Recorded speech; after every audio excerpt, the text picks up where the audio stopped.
Grief, we must understand, it is on many different levels. Somebody close to them died somewhere, they will feel this because within the body there is a certain process. Because what you call as a parent is the basis of this body. There is a very deep memory connection between the two.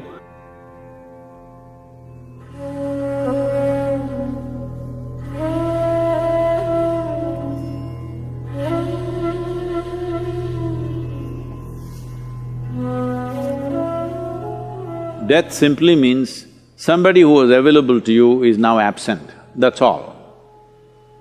It is not because one life vanished, you're crying about it. It is just that somebody who was, filling a part of the collage for you is absent, so it leaves a hole in your life.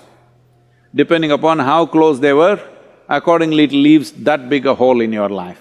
So, what you're battling with is not the death of a person, what you're battling with is the size of the hole they have left in your life. Suppose a faraway relative or a friend, somebody that you know, an acquaintance died, you feel bad for an hour and then you get back to normal. But somebody very close and dear to you passed away, now they've left a huge hole. So your problem is you trying to tend to this hole which is within yourself. This hole has happened essentially. Now what I say may sound little brutal for people who are in that situation, but one must understand this. If you look for solace, yes, if somebody comes to me who have just lost somebody dear to them, I will also hug them and, protect them and give them some solace. But you must decide whether you want solace or you want a solution to your life. Because today this person will die, tomorrow that person will die, day after tomorrow I may die myself, it doesn't matter. But people keep dying because we are dying kind of people. Let's understand this, all of us, we are dying kind of people. First thing that must be fixed in our mind, we are mortal by nature. So having said that, grief, we must understand, it is on many different levels. There is a psychological grief. In thought and emotion you suffer the loss of the person. But depending upon how much memory you have built within your body with regard to that person, let's say if it's your child or your husband or your wife or some kind of very close bond, then a certain amount of memory is there in your body. We call this traditionally in the yogic culture as runanubandha, that is, body has developed a bond beyond your psychological friendships and companionships and love and whatever else you have. Body itself has done this. A whole lot of people feel this. Somebody close to them died somewhere, they have not received any information. Suddenly they feel their energies are gone and they're like… they don't know what's happened, but suddenly they're almost sick, they're feeling like that, completely drained out.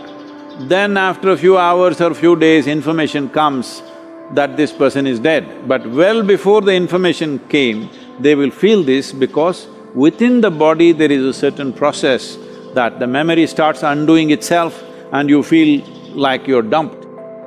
Your runanubandha with your parents or with your children is strongest till you're 21 years of age. Once you cross 21 years of age, it is called as the first quarter. In the yogic way of looking at it, 84 is the cycle of life. The first quarter is 21. Up to 21, if you lose a parent or if you lose a child below 21 years of age, the pain will not just be emotional, it'll be physical. It will manifest in the body because there is a strong runanubandha. But beyond 21, it is largely psychological and emotional. When we say runanubandha, what you suffer emotionally or psychologically, that's not what we're talking about. We are talking about physical memories. Bodies have memories. Because what you call as a parent is the basis of this body. There is a very deep memory connection between the two that is at its strongest till 21 years of age. Once you pass that, it is weakened. Is it gone? Not totally gone, weakened. Let us say you're 42 years of age and you're a man, then you still have a reasonably painful runanubandha.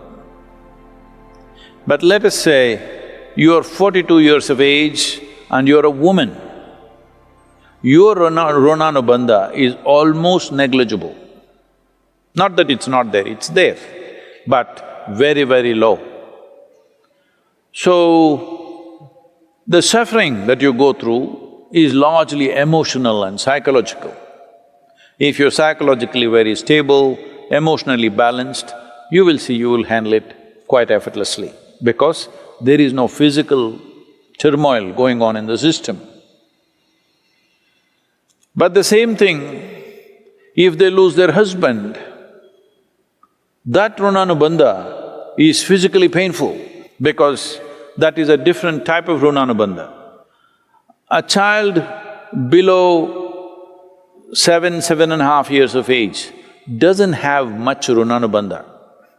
The mother and father may have enormous runanubandha, but on the other side, there is not much runanubandha. This is not just for psychological reasons. A child below 7.5 years of age doesn't suffer much, doesn't go through the turmoil physically. May suffer because of not being taken care of and, those kind of situations if they are there. I don't want to go into the detailed mechanics of what it is, but if you are over 42 years of age and you are a woman and you lost a parent, this is why in this culture, women are not required to do karmas. Karma is done for the dead, not so much for you. But if you're below 21 years of age, it's very, very important you do it because it's both for the dead and for you. It's very important for you because the person who died, whatever happens, happens. But your life can be in a constant turmoil because there is a physical memory which torments you at a different level. Even if you're mentally stable, emotionally very balanced, still there is a certain torment going within you. For this, there are yogic processes with which you can rejuvenate the system. There's a whole system of things to do. Here at the yoga center, we've kept it very alive. For people who lose their loved ones, we do certain processes so that the physical memory is taken away. Once the physical memory is taken away, the psychological suffering can be dealt with by the individual person much more easily.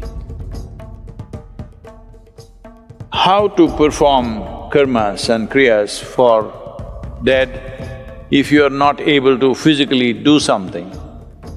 The simple thing is to go into a 3-day period of sadhana, because internally you can do this. Beyond a certain age, it is largely for the dead that we are doing it.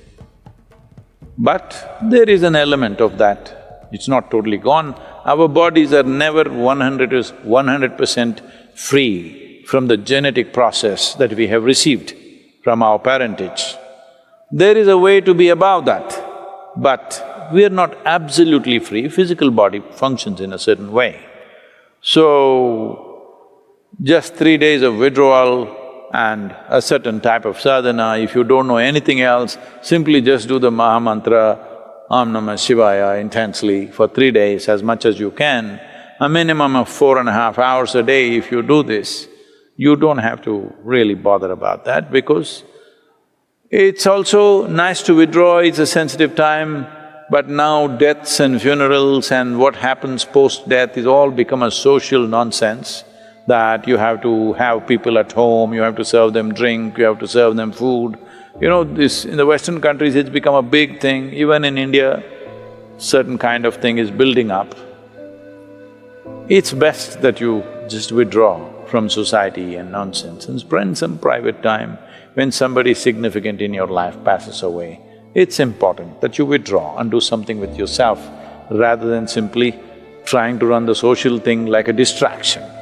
This social thing is, people's way of handling their grief is, let's go to the movie, let's read a book, let's watch the television. Don't look for distractions.